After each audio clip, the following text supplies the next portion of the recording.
ओडिशा पाई गोटे दुखर दिन।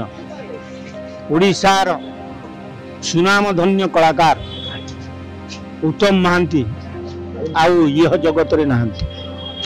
एभली जड़े कलाकार थिले जे ओडिशार 4.5 कोटी ओडियांकर हृदय भितर थिले। तेणु आज तांकर देहांतरे सारा ओडिशा कांदुची। कलाकार जगत आज स्तब्ध। तेणु उत्तम महांती जड़े साधारण लोक नुहे, जड़े असाधारण प्रतिभा। तेणु तांकर वियोगरे मु भी मर्माहत। कारण उत्तम महांती संगे मोर व्यक्तिगत 30-35 वर्षर संपर्क। उत्तम महांती परिवार सहित मोर संपर्क।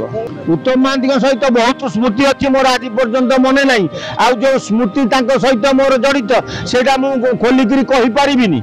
तेणु उत्तम भाई बढ़िया लोक, सबुठ एमितिया लोक सी आम कैपिटल हॉस्पिटल को प्राय समय आसती। जदि उत्तम महांती हॉस्पिटल भितर अच्छा किए गोटे छोट पिला मरीगला, उत्तम महांती कांदी पकाती। स्वर्गत ललाटेन्दु विद्याधर महापात्र यही लिवर सिरोसिस मरी। तेणु उत्तम महांती आज भी मैदान चली गले।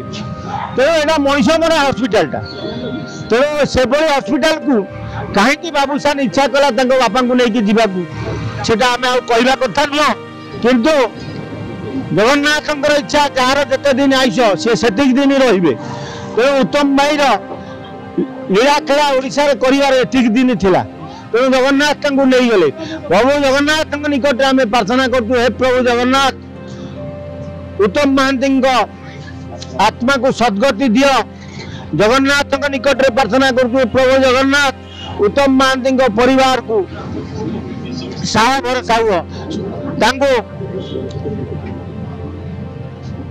उत्तम भाई विषय बहुत जिनस अच्छी मो पाखे जहाँ मुझे मो पाखे मोर मुहरे बाहरी पारुनी। कारण उत्तम महांती की मुझे हृदय भल पाऊली। गोटे कथा मन अच्छी मोर, उत्तम भाई थे आले महांती मु उत्तम भाई बसलु, मुझे रागिकी आले भाई की कहीदेली, उत्तम भाई मत गोटे चापुड़ाटे पकड़े। से तो बड़ भाई ताको एमती गाली बाड़ू। तेणु उत्तम भाई मत सब अति निजर सान भाई भाया भावुले, आ मो कान भी बढ़ी रोते। तेणु से महान आत्मा वियोगे मु आज मर्माहत। मुझे विषय बेसी किसी कहीपरि।